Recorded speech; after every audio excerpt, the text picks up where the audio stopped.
তো দেখো, তোমাদের 90 নম্বরের পরীক্ষার জন্য সাজেশান তো ইতিমধ্যেই দিয়ে দিয়েছি যে কোন অঙ্কগুলো করলে, কোন উপপাদ্য সম্পাদ্য, কোন পাটিগণিত, বীজগণিত বা ত্রিকোণমিতি পরিমিতি করলে 100% কমন পাবে। আজকে একটা প্রশ্নপত্রের সেটের সমাধান তোমাদের দেখাচ্ছি। দেখো, এটা শুধুমাত্র কিন্তু তোমাদের বোঝার সুবিধার্থে, তোমরা যেভাবে তোমাদের উত্তর করে আসতে হবে তার জন্য।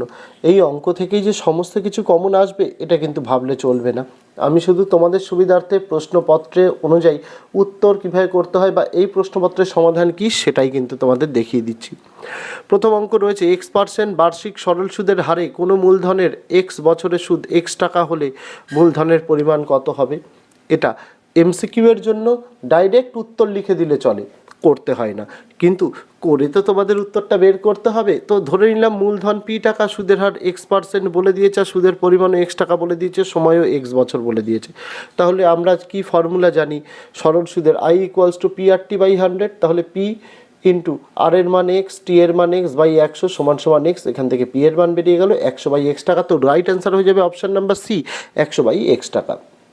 নেক্সট অঙ্ক ax² + bx + c = 0, যেখানে a ≠ 0 সমীকরণের বীজদ্বয় সমান হলে এই যে চারটি অপশানের মধ্যে দিয়ে কোন আনসারটা রাইট হবে। তো এই যে ইকুয়েশানটা রয়েছে, এই ইকুয়েশানের বীজদ্বয় যদি সমান হয় তাহলে ফর্মুলা কি? b² - 4ac = 0। -4ac উল্টো দিকে নিয়ে গেলে কি হয়ে যাবে? +4ac। এখান থেকে c এর মানটা আলাদা করে দাও, বেরিয়ে যাবে b²/4a। তাহলে রাইট আনসার হয়ে যাবে অপশান নাম্বার ডি। নেক্সট, একটি ঘনকের কর্ণের দৈর্ঘ্য 5√3 সেমি হলে প্রান্তগুলির সমষ্টি কত হবে? চারটে অপশান। তো ধরে নিই প্রত্যেকটা বাহুর দৈর্ঘ্য a সেমি, তাহলে ঘনকের কর্ণের দৈর্ঘ্যের ফর্মুলা কি? √3 a সেমি। প্রশ্নানুসারে ঘনকের কর্ণের দৈর্ঘ্য আমাদের এখান থেকে ফর্মুলা বের করেছে √3a, আর অঙ্কে বলে দিয়েছে 5√3। √3 কেটে গেল, a এর মান 5। তাহলে ঘনকের প্রান্তিকগুলির দৈর্ঘ্যের সমষ্টি হয়ে যাবে 12 × 5, কারণ ঘনকের 12টি বাহু থাকে, মোট হয়ে যাবে 60 সেমি। নেক্সট, ত্রিভুজ এবিসি এবং ত্রিভুজ পিকিউআরে AB/QR = BC/PR = CA/PQ হলে এখানে কোন অ্যান্সার রাইট হবে? এখানেই দেখো ত্রিভুজ এবিসি ও ত্রিভুজ পিকিউআর এর মধ্যে যেটা অঙ্কেই বলে দিয়েছিল AB/OR, BC/PR, CA/OR। তাহলে ত্রিভুজ এবিসি আর ত্রিভুজ পিকিউআর দুটো সর্বসম ত্রিভুজ হবে। সর্বসম ত্রিভুজের সমস্ত অনুরূপ কোণগুলি সমান হয়, অর্থাৎ অ্যাঙ্গেল A = অ্যাঙ্গেল Q হবে, অ্যাঙ্গেল B = অ্যাঙ্গেল R হবে, অ্যাঙ্গেল C = অ্যাঙ্গেল P হবে, অর্থাৎ উত্তর A সঠিক। নেক্সট, 6, 7, X, 8, Y, 14 সংখ্যাগুলির গড় 9 হলে এখানে রাইট আনসার কোনটা হবে? তাহলে যে নম্বরগুলো বলে দিয়েছে, মোট কটা নম্বর রয়েছে? 6টা নম্বর, সব কটাকে যোগ করে বাই 6 সমান সমান গড় বলে দিয়েছে 9। এখান থেকে খুব সহজেই X + Y এর মান বেরিয়ে যাবে 19। তোমাদের এখান থেকে কোনো অসুবিধা হবে না। নেক্সট, √3 tan 3θ = 1 হলে থিটার মান কত হবে? তো এখান থেকে আমরা এটা লিখলাম 1 মানে কত? এইখানে যে √3 গুণ ছিল উল্টো দিকে আসলে 1/√3 হয়ে গেল। tan 3θ 1/√3 এর মান tan 30 ডিগ্রি। tan আর tan এলিমিনেট হয়ে গেল, 3θ এর মান 30 ডিগ্রি, থিটার মান তাহলে 10 ডিগ্রি। নেক্সট কোশ্চেন, এক বছরে আসল ও সরল সুদের অনুপাত 8:9 হলে বার্ষিক সরল সুদের হার কত হবে? ধরে নিলাম আসল 8x, সুদ আসল 9x। তাহলে আমাদের ফর্মুলা, মেন ফর্মুলা কি? I = PRT/100। সেখান থেকে আর এর মান আমরা বের করে নিচ্ছি 100 × I/PT। তাহলে এখানে মান বসাচ্ছি 100 × I এর মান x। তার কারণ কি? সুদ আসল থেকে আসল যদি আমরা বিয়োগ করি সুদ বেরিয়ে যাবে x টাকা, সেটাই এখানে বসানো হয়েছে। P এর মান 8x আর T এর মান 1 বছর। ক্যালকুলেশন করলে দাঁড়াচ্ছে 100/8, কাটাকুটি করে ভাগ করে মিশ্র ভগ্নাংশে উত্তর বেরাবে 12 × 1/2। নেক্সট অঙ্ক, √2 + 9 এর অনুবন্ধীকরণে কি? এখানে অনেক কিছু করে দেখানো আছে, এত কিছু ভাবতে হবে না। যদি মাঝে প্লাস থাকে অনুবন্ধীকরণীতে মাইনাস হবে। রাইট আনসার হবে √2 - √9, সেটাই করে দেওয়া রয়েছে। নেক্সট, একটি নিরেট অর্ধগোলকের ব্যাসার্ধের দৈর্ঘ্য 2r একক হলে সমগ্রতলের ক্ষেত্রফল -πr² বর্গ একক। তো সমগ্রতলের ক্ষেত্রফলের ফর্মুলা 2πr² + πr² বর্গ একক মানে 3πr²। ব্যাসার্ধ ধরে নিচ্ছে এখানে 2r, দ্বিগুণ বলেছে, ক্ষেত্রফল তাহলে কত হবে? 3π 2r এর হোল স্কোয়ার মানে 12πr²। তো আনসারে শুধু বসবে 12। নেক্সট, দুটি বৃত্ত পরস্পরকে এ বিন্দুতে বহিঃস্পর্শ করে। এ বিন্দুতে অঙ্কিত বৃত্ত দুটি সাধারণ স্পর্শক হলে সাধারণ ড্যাশ স্পর্শক। এটার উত্তর হয়ে যাবে তির্যক।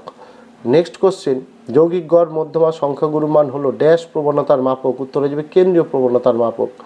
নেক্সট কোশ্চেন, একটি সুষম ষড়ভুজের প্রতিটি অন্তঃকোণের বৃত্তীয় মান, উত্তর হয়ে যাবে 2π/3। 2π/3 মানে কিন্তু 120 ডিগ্রি। সুষম ষড়ভুজের প্রত্যেকটা অন্তঃকোণের মান 120 ডিগ্রি করে হয়। ষড়ভুজ মানে টোটাল তোমাদের হচ্ছে 720 ডিগ্রি, তো প্রত্যেকটা কোণ 720কে 6 দিয়ে ভাগ করলেও তোমার 120 ডিগ্রি বেরিয়ে যাবে। নেক্সট, একটি ব্যবসায় রাজু ও আসিফের মূলধন অনুপাত 5:4 এবং রাজু মোট লাভের 80 টাকা পেলে আসিফ পায় 100 টাকা। এই বিবৃতিটি মিথ্যা হয়ে যাবে। তার কারণ কি, রাজু ও আসিফের মূলধনের অনুপাত হয়েছিল কত, এখানে যেটা বলে দিয়েছিল 5:4। 5:4 ধরে করলে এখানে হচ্ছে তোমাদের মানে এখানে মূলধনের অনুপাত রাজু পেয়েছিল কত 80 আর আসিফ পেয়েছিল 100, এটা করলেই আমাদের 4:5 বেরাচ্ছে, কিন্তু অঙ্ক বলেছে 5:4, তাই এটা ভুল।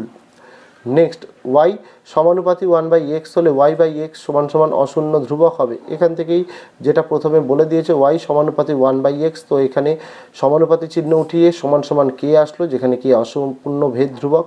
x এর সঙ্গে y গুণ হয়ে গিয়ে k রইল, তাহলে xy হচ্ছে অসম্পূর্ণ ধ্রুবক, অশূন্য ধ্রুবক, তাহলে বিবৃতিটি মিথ্যা। নেক্সট, একটি বৃত্তস্থ সামান্তরিক একটি আয়তাকার চিত্র, এটি সত্য হয়ে যাবে। নেক্সট, একটি লম্ব বৃত্তাকার চোঙের আয়তনের সঙ্গে তার উচ্চতা সরল অনুপাতি হবে যখন চোঙের ব্যাসার্ধ অপরিবর্তিত থাকবে। এখানেই বলে দিই, একটি লম্ব বৃত্তাকার চোঙের আয়তনের সঙ্গে তার লম্ব উচ্চতা সমানুপাতি যখন ব্যাসার্ধ অপরিবর্তিত থাকবে, এটা ঠিক, তাহলে বিবৃতিটি সত্য। নেক্সট, 9, 10, x, y, 8 ও 11 সংখ্যাগুলির গড় 10 হলে x + y 20 হবে। আবারও 1টা 2টো 3টে 4টে 5টা 6টা, মোট 6টা সংখ্যা আছে, এগুলোকে সবকটাকে যোগ করে 6 = 10। এখান থেকে x + y এর মান দেখে নেবে কত বেরাচ্ছে, এখানে বেরাচ্ছে 22, তাহলে বিবৃতিটি মিথ্যা। নেক্সট, sin θ = x/y হলে x সবসময় y এর থেকে বড় হবে। তাহলে এখানে যে কোনো কিছু আমরা সাইন মানে কি জানি, সাইন মানে জানি লম্ব বাই অতিভুজ। এখান থেকেই সিম্পলি বুঝতে পারবে একটা সমকোণী ত্রিভুজের ক্ষেত্রে অতিভুজের মান সব থেকে কিন্তু বড় হয়, অর্থাৎ এখানে y হচ্ছে অতিভুজ, x হচ্ছে লম্ব, তাহলে অতিভুজ যে সবসময় বড় হবে এতে কিন্তু কোনো ভুল নেই, কিন্তু এখানে x অর্থাৎ লম্বর মানটাকে বড় বলতে চেয়েছে, তাই এটা কিন্তু হয়ে যাবে মিথ্যা। নেক্সট, প্রতি বছর জনসংখ্যা r% বৃদ্ধি পেলে n বছর পর জনসংখ্যা হয় p। n বছর পূর্বে জনসংখ্যা কত ছিল নির্ণয় করো। ধরে নিলাম n বছর পূর্বে জনসংখ্যা ছিল x জন, আর জনসংখ্যা বৃদ্ধির হার 8%, শর্তানুসারে x ইন্টু অর্থাৎ p ইন্টু 1 + r/100n সমান p। এখান থেকে x এর মান বেরিয়ে যাবে, -n এ বেরাবে, পাওয়ারে -n। ঠিক আছে। নেক্সট, একটি অংশীদারি ব্যবসায় 3 জনের মূলধনের অনুপাত 3:8:5 এবং প্রথম ব্যক্তির লাভ তৃতীয় ব্যক্তির লাভের থেকে 60 টাকা কম হলে ব্যবসায় মোট কত লাভ হয়েছিল। তো এখানে দেখো, মনে করি ব্যবসায় মোট x টাকা লাভ হয়েছিল, মূলধনের অনুপাত বলে দিয়েছে 3:8:5, তাহলে x টাকা লাভের মধ্যে প্রথম ব্যক্তি কত পাবে, 3 জনের মূলধনের আনুপাতিক ভাগার 16, আর প্রথম জনের অনুপাত 3/16 গুণ x মানে 3x/16, আর তৃতীয় ব্যক্তি পাবে কত 5/16 গুণ x মানে 5x/16। দুজনের মূলধনের অনুপাতের বিয়োগফল কত 60, সেখান থেকে x এর মান ক্যালকুলেট করলেই বেরিয়ে যাবে 480, অর্থাৎ ব্যবসায় মোট 480 টাকা লাভ হয়েছিল। নেক্সট, যদি b সমানুপাতি a³ হয় এবং a এর বৃদ্ধি হয় 2:3 অনুপাতে, তাহলে b এর বৃদ্ধি কি অনুপাতে হয় তা নির্ণয় করো। b সমানুপাতি a³ মানে b সমান সমান কি a³ বেরাচ্ছে, k অশূন্য ভেদ ধ্রুবক। এখন a এর বৃদ্ধি যদি 2:3 অনুপাতে হয়, তাহলে 1 নম্বর সমীকরণে a এর জায়গায় আমরা সেই অনুপাতটাকেই 2:3কে আমরা 3/2 বসাবো, কারণ এটা উল্টো ছিল, তাহলে এটা 3a/2 হিসেবে বসিয়ে এই 1 নম্বর সমীকরণে মান বসিয়ে দিলে তোমাদের b সমান সমান বেরোচ্ছে k × 27 a³/8। এবার 1 ও 2 নম্বর সমীকরণ দুটোকে ভাগ করে দেবো, ভাগ করে দিলেই এখান থেকে k আর k কেটে যাবে, a³ কেটে যাবে, তাহলে বেরোচ্ছে 8/27, অর্থাৎ 8:27 হচ্ছে অনুপাত। নেক্সট, x² - 22x + 105 সমীকরণের বীজদ্বয় আলফা ও বিটা হলে আলফা মাইনাস বিটার মান কত, এটা তোমাদের করতে হবে। তো এইখানে দেখে নিচ্ছ এই সমীকরণে আলফা বিটা হলে, তাহলে আমরা জানি বীজদ্বয়ের যোগফল আলফা প্লাস বিটা, ফর্মুলা কি -b/a, b এর মান -22, a এর মান 1, তাহলে হচ্ছে 22, আর বীজদ্বয়ের গুণফল আলফা বিটার ফর্মুলা হচ্ছে c/a, c এর মান 105, a এর মান 1।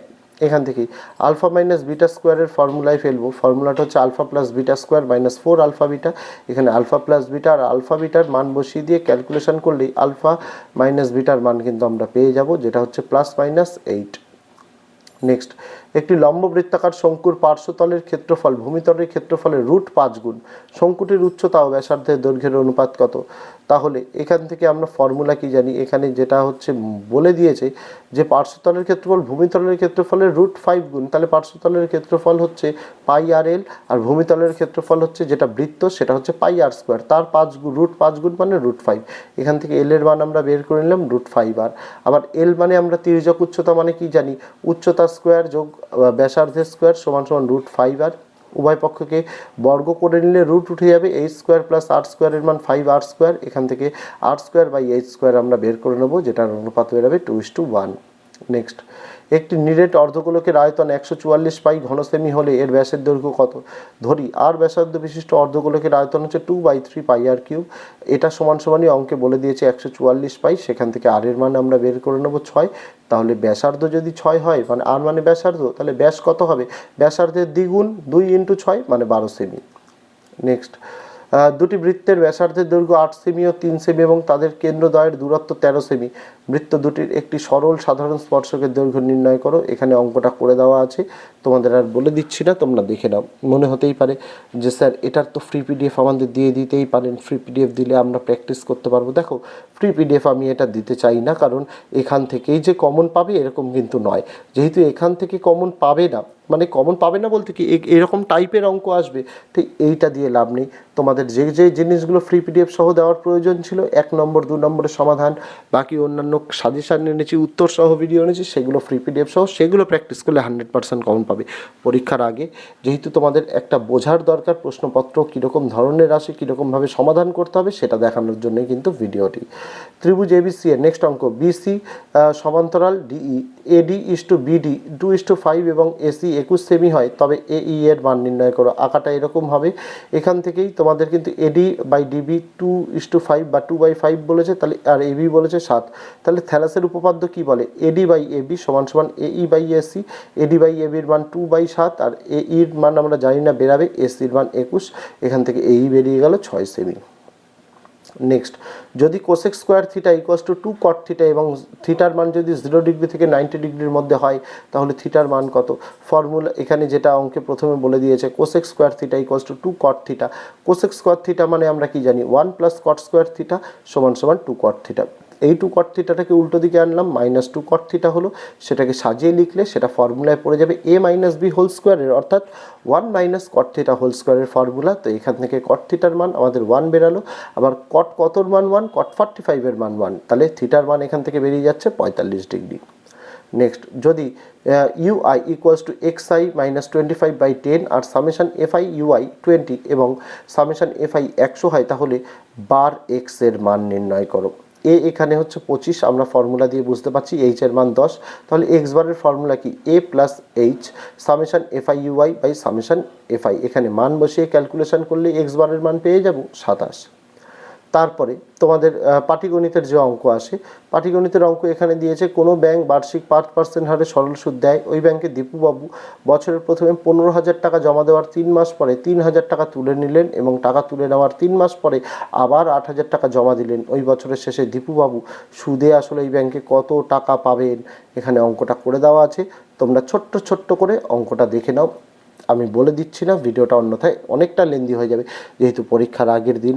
অঙ্কগুলো যারা এই অঙ্ক পাটিগণিতের অঙ্ক করতে চাও, সরল সুদ থেকে অঙ্ক যথেষ্ট সোজা এবং একদম ফর্মুলা বেসড, তাই খুব একটা অসুবিধা হবে না। ছোট প্রশ্ন নিয়ে অনেকের অসুবিধা থাকে, তাই সেগুলো বলে দিই। তারপরে এর সঙ্গেই কিন্তু অথবা থাকে আরও একটি, এখানেই কিন্তু যে অঙ্কটি অথবা দিয়েছে সেই অঙ্কটি হচ্ছে তোমাদের অংশীদারি কারবার থেকে, সেই অঙ্কটিও দেখে নাও। এখানে এরকম অঙ্ক, আর প্রয়োজনে ভিডিওটি পজ করে তোমরা কিন্তু ধীরে ধীরে দেখে নিতে পারো। আমি তোমাদের এবারে একটু দ্রুত সহকারে দেখাবো, অন্যথায় ভিডিওটা অনেক লেন্দি হয়ে যাবে, তোমাদের সময় অযথা নষ্ট করতে চাই না। আর এই ফ্রি পিডিএফ নিয়ে তোমাদের যে কোনো লাভ হবে না, তার জন্যই শুধুমাত্র তোমাদের কোশ্চেনের প্যাটার্ন, তোমরা কিভাবে করতে হবে সমাধান, কিভাবে প্রশ্নের উত্তর করতে হয়, কিভাবে লিখে লিখে অঙ্ক করতে হয়, সেটা বোঝানোর জন্যই ভিডিওটি। নেক্সট তারপরের দাগে দ্বিঘাত সমীকরণ থেকে অঙ্ক থাকে, হয় কোষে দেখি 1.2 থেকে আসে অথবা 1.3 1.5 থেকে একটা আসে। এই অঙ্কটা যথেষ্ট গুরুত্বপূর্ণ। এই অঙ্কটা আমি সাজেশনের ভিডিওতেও কিন্তু তোমাদের রেখেছি। খুব ইম্পর্টেন্ট, প্রশ্নটি আসার সম্ভাবনা বেশি। তোমরা প্রয়োজনে পজ করে সমাধানটা ধীরে ধীরে ধীরে ধীরে দেখে নিতে পারো। কারোর কোনো জায়গায় অসুবিধা হলে আমাদের চ্যানেলে তো উত্তর সহ সমাধান এর আগেও ভিডিও এনেছি, সেখান থেকে পেয়ে যাবেন। এবারে দেখো এখান থেকে যে অঙ্কটি অথবায় দেবে সেটা হচ্ছে তোমাদের 1.3 থেকে এখানে দিয়েছে। তো অঙ্কটা এইরকম, আর এই অঙ্কের সমাধান এইরকম হবে। এখানেও তোমাদের প্রশ্নের অঙ্কে পুরো বলেই দেওয়া থাকবে, সেটা লিখে তারপরে তোমাদের এখানে সমীকরণটি সাজিয়ে তারপরে সমাধান করে তোমাদের কিন্তু এক্স এর মান বের করতে হবে। তারপরে দ্বিঘাতকরণী এবং ভেদের মধ্যে অথবা থেকে এখানে দ্বিঘাতকরণী থেকে একদম ইজি অঙ্ক একটা দিয়েছিল, সেই সেটের সেই সমাধানটাই তোমাদের এখানে কিন্তু দেখিয়ে দেওয়া হচ্ছে, যেখানে প্রত্যেকটার প্রথমে করণ নিঃসরণ করে নেওয়া হয়েছে। করণ নিঃসরণ করে নেওয়ার ফলে সেই অঙ্কটা কিন্তু সহজ হয়ে যায়, তার জন্যই কিন্তু এই সুবিধাটি। 0 বেরিয়েছে এই অঙ্কটা। এর সঙ্গে অথবা রয়েছে ভেদের প্রশ্ন। দ্বিঘাতকরণের সাথে ভেদ অথবা থাকে, এবং এইবার ভেদের থেকে এরকম প্রশ্নের অঙ্ক আসার সম্ভাবনাই কিন্তু বেশি, যেটা তোমাদের আমি সাজেশনের ভিডিওতে বারবার বলেছিলাম যে ভেদ থেকে এবছর প্রশ্নের অঙ্ক ইম্পর্টেন্ট। এবার শুধুমাত্র যে অনুশীলনীর অঙ্কই প্র্যাকটিস করতে হবে তা কিন্তু নয়, অনুশীলনীর পাশাপাশি তোমাদের উদাহরণের অঙ্কগুলোও করতে হবে। তারপরে তোমাদের অনুপাত সমানুপাত থেকে দুটো 3 নম্বর আসে, একটি 3 নম্বরের উত্তর লিখতে হয়। এখানে কিন্তু সেটাও কিন্তু সেই রকমভাবেই কিন্তু দেওয়া রয়েছে। এই অঙ্কটির সমাধান কীভাবে করবে, কে ধরে অঙ্ক, খুব সোজা। কে ধরে তোমাদের শুধু বাম পক্ষে মান বসিয়ে ডান পক্ষকে প্রমাণ করতে হবে। ডান পক্ষকে প্রমাণ করে দিলেই খুব সহজে তোমরা কিন্তু এটা করে নিতে পারবে, কোনো কারোর অসুবিধা থাকবে না। যদি অসুবিধা থাকে আমরা এই ভিডিওর ফার্স্ট কমেন্টে অঙ্কের যে ফ্রি পিডিএফ সহ উত্তরগুলো এনেছি সেগুলোই ক্লিক করো, সেখানে ফ্রি পিডিএফ পাবে, সেখান থেকে নোটসগুলো পেয়ে যাবে। তার সঙ্গেই এই দেখো সংযোজন প্রক্রিয়ার একটা অঙ্ক অথবা দিয়েছে, স্বাভাবিকভাবেই একটা কে ধরে অঙ্ক, একটা সংযোজন প্রক্রিয়ার অঙ্ক কিন্তু দেয়, আর সেটাই কিন্তু এই সেটেই কিন্তু দেওয়া রয়েছে তোমাদের সুবিধার্থে। অঙ্কগুলো সমাধান এই কারণে দেখিয়ে দিচ্ছি, তোমরা ম্যাক্সিমামটাই পারবে। যদি কারোর কোনো জায়গায় আটকায় যাতে বুঝতে অসুবিধা না হয় তার জন্য। তারপরে 9 দাগে থাকে তোমাদের উপপাদ্য। উপপাদ্যের জন্য আমি ইম্পর্টেন্ট তো বলেই দিয়েছি, উপপাদ্য 48, উপপাদ্য 49, উপপাদ্য 50। এই 3টে উপপাদ্য করে গেলেই একদম 100% কমন। যেখানে উপপাদ্য 49-এ তোমাদের পিথাগোরাসের উপপাদ্য রয়েছে, আর 50-এ পিথাগোরাসের বিপরীত উপপাদ্যটি রয়েছে। তবে হ্যাঁ, একটি কথা মনে রাখতে হবে, পিথাগোরাসের উপপাদ্যটি বিবৃত করো এবং প্রমাণ করো যদি বলে, তাহলে সাধারণ নির্বাচন বইয়ের ওপরে পিঙ্ক কালি দিয়ে যেটা লেখা আছে ওটা কিন্তু তোমাদের লিখে নিতে হবে, আর সেখানে লিখতে হবে প্রদত্ত বলে, এটা মাথায় রাখতে হবে। আর 48 নম্বর উপপাদ্য হয়েছে সদৃশ্যতা থেকে রয়েছে, কোষে দেখি 18তে রয়েছে, পেয়ে যাবে। এখানে উপপাদ্যের প্রয়োগ, তারপরে 10-এর দাগে উপপাদ্য প্রয়োগ থাকে, এখানে সেই প্রয়োগও কীরকম টাইপের আসে সেটারও কিন্তু সমাধান দেওয়া রয়েছে। এই সমস্ত কিছু সাজেশন আমরা চ্যানেলে প্রোভাইড করেছি অনেক আগে থেকেই, সেগুলো তোমরা সেখান থেকে দেখলে কিন্তু পেয়ে যাবে। উপপাদ্য প্রয়োগ 10-এর দাগে থাকে, দুটো অঙ্ক থাকে 3 নম্বর করে, যে কোনো একটির উত্তর তোমাদের কিন্তু করতে হবে। এখানে তোমাদের কিন্তু যেহেতু এই সেটটি দেখাচ্ছি সম্পূর্ণ সমাধান তোমাদের জন্য কিন্তু এখানে তুলে ধরেছি, যাতে তোমরা দেখে সেগুলো করতে পারো। তারপরে তোমাদের 11-র দাগে তোমাদের থাকে সম্পাদ্য। সম্পাদ্যের জন্য গুরুত্বপূর্ণ আমি বলেছি পরিবৃত্ত একটি আসবেই, এখানে পরিবৃত্ত এসছে। যদি পরিবৃত্তের সাথে অথবার কথা বলো, হয় মধ্য সমানুপাতি আসবে, নয় বৃত্তের স্পর্শক। বৃত্তের স্পর্শক আসার সম্ভাবনা বেশি। মধ্য সমানুপাতি যদি আসে তাহলে জ্যামিতিক উপায় √21, √22, √31, √32 এইসবের মান কিন্তু দেবে। এগুলো তোমাদের মাথায় রাখতে হবে। তারপরে ত্রিকোণমিতি থেকে এখানে সাজেশনগুলো দেখতে পাচ্ছ তোমাদের। আমি একটু দ্রুততার সহজে দেখাই, কারণ ভিডিওটি অনেক লেন্দি হয়ে গেছে, এত লেন্দি করলে তো হবে না। ত্রিকোণমিতি থেকে তোমাদের কিন্তু 12-র দাগে 3টে অঙ্ক থাকে, 3টে 3 নম্বরের থাকে, দুটো 3 নম্বরের উত্তর কিন্তু লিখতে হয়। 3টে অধ্যায় রয়েছে, 3টে থেকেই একটি একটি আসে। কোষে দেখি 20টা ভালোভাবে করে যাবে প্রশ্নের অঙ্কগুলো, সেখান থেকে একটি কিন্তু পাবে। তার পাশাপাশি এই ত্রিকোণমিতির অঙ্কগুলো ভালো করে দেখে গেলেই যে ত্রিকোণমিতি নিয়ে আর কোনো ভয় থাকবে না, সেটা বুঝতে পারবে। তারপরের দাগে তোমাদের থেকে হাইট অ্যান্ড ডিস্টেন্স, অর্থাৎ ত্রিকোণমিতির লম্ব উচ্চতা। এখান থেকে দুটো 5 নম্বরের প্রশ্ন আসে, একটি 5 নম্বরের উত্তর লিখতে হয়। সকল হাইট অ্যান্ড ডিস্টেন্সগুলোই খুব সোজা হয়, তোমাদের এটা মাথায় রাখতে হবে। তার কারণ কি, ফরম্যাট একই রয়েছে, আঁকতে হবে, আঁকা থেকে তোমাদের অঙ্ক করতে হবে, এতে কিন্তু কোনো অসুবিধা থাকে না। তারপরের দাগে তোমাদের থাকে ত্রিকোণমিতির পরে তোমাদের পরিমিতি তোমাদের 3টে 4 নম্বরের অঙ্ক আসে। 3টে 4 নম্বরের অঙ্কের মধ্যে দুটো 4 নম্বর করতে হয়। আমি মনে করি আয়তঘন এবং কোষে দেখি 19 বিবিধ ঘনবস্তু সংক্রান্ত ধারণা, ওই চ্যাপ্টার ভালো করে গেলে এই দুটো চ্যাপ্টার থেকে দুটো যে আসবেই, এতে কিন্তু এবছর কোনো কিন্তু ভুল নেই। তো অবশ্যই সেগুলো দেখে যেও। এবং একদম শেষে তোমাদের কিন্তু থাকে রাশিবিজ্ঞান। রাশিবিজ্ঞানে 4 ধরনের জিনিস রয়েছে, সংখ্যাগুরুমান রয়েছে, ওজাইভ রয়েছে, মধ্যমা রয়েছে, গড়। আমি বলবো সংখ্যাগুরুমান একটি তোমাদের আসবেই, আর মধ্যমা গড় এই দুটো ভালো করে করে যাও, এই দুটোর মধ্যে একটি আসবে। ওজাইভ আগের বছর এসছে, এবছর আসতেও পারে, নাও আসতে পারে, তবে সংখ্যাগুরুমান পাশাপাশি মধ্যমা পাশাপাশি গড়, এই 3টে অধ্যায় যে দেখে গেলেই দুটো ওখান থেকে করে আসতে পারবে, কোনো অসুবিধা নেই। তো এই ছিল তোমাদের একদম অঙ্কের লাস্ট মুহূর্তের শেষ মিনিটের একদম বেস্ট প্রস্তুতি, কিভাবে উত্তর লিখতে হয়, কিভাবে অঙ্ক করতে হয় সেটা বুঝিয়ে দিলাম। আশা করি তোমরা বুঝতে পেরেছো, এবং আগামী দিনগুলোতে আমাদের চ্যানেলের মাধ্যমে আরও অনেক গুরুত্বপূর্ণ প্রশ্ন উত্তর পেয়ে যাওয়ার জন্য যদি চ্যানেলটিকে এখনও সাবস্ক্রাইব না করা হয়ে থাকে, তোমাদের কাছে অবশ্যই অনুরোধ রইল চ্যানেলটিকে সাবস্ক্রাইব করে দিয়ে পাশে থাকা বেল আইকনটিকে ক্লিক করে দেওয়ার জন্য, যাতে আগামী দিনে কোনো রকমের ভিডিও এবং আপডেটস তোমাদের মিস না হয়। তো আজকে ভিডিওতে এটুকুই ছিল, দেখা হচ্ছে তোমাদের সঙ্গে আগামী দিন অন্য কোনো বিষয়ে অন্য কোনো ভিডিও নিয়ে। ততদিন সকলে ভালো থেকো, সুস্থ থেকো। তো দেখো,